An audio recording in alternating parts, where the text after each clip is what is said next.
ইসলামী bank news top 10। গাজায় Israeli হত্যাযজ্ঞের প্রতিবাদে Palestine solidarity movement বাংলাদেশের ব্যানারে সরহদ্দি উদ্যানে লাখো মানুষের ঢল। ইসরায়েলের সঙ্গে সকল সম্পর্ক ছিন্নের আহ্বান। মার্চ ফর গাজা কর্মসূচিতে বিএনপি ও এনসিপি সহ বিভিন্ন রাজনৈতিক ও ইসলামী দলের সংহতি।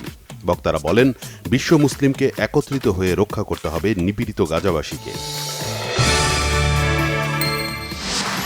ডিসেম্বর থেকে আগামী বছরের জুনের মধ্যে জাতীয় নির্বাচনের লক্ষ্য নিয়ে সংস্কার কার্যক্রম দ্রুত এগিয়ে নেয়ার তাগিদ প্রধান উপদেষ্টা ড. মোহাম্মদ ইউনূসের।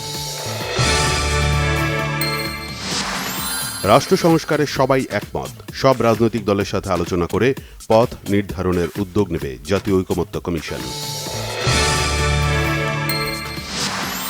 সশস্ত্র বাহিনীর দায়িত্ব হওয়া উচিত কেবল স্বাধীনতা ও সার্বভৌমত্ব রক্ষা, কোনোভাবেই তাদের রাজনীতিতে যুক্ত হওয়া উচিত নয়, মনে করেন বিশ্লেষকরা।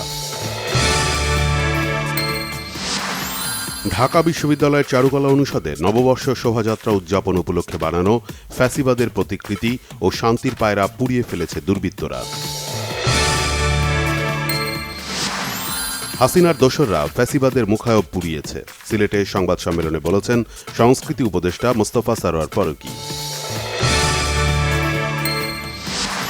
যুক্তরাষ্ট্র ঘোষিত শুল্ক নীতি ৩ মাসের জন্য স্থগিত হলেও এরপর দেশটি কোন পথে হাঁটবে বলা কঠিন, মন্তব্য সিপিডির নির্বাহী পরিচালক ড. ফাহমিদা খাতুনের। ইউক্রেনে শান্তি চুক্তি নিয়ে পুতিনের সাথে দেখা করেছেন মার্কিন প্রেসিডেন্ট ডোনাল্ড ট্রাম্পের বিশেষ দূত স্টিভ উইটকফ। নারী বিশ্বকাপ বাছাই পর্বে নিজেদের দ্বিতীয় ম্যাচে আজ আয়ারল্যান্ডের বিপক্ষে মাঠে নামছে বাংলাদেশ।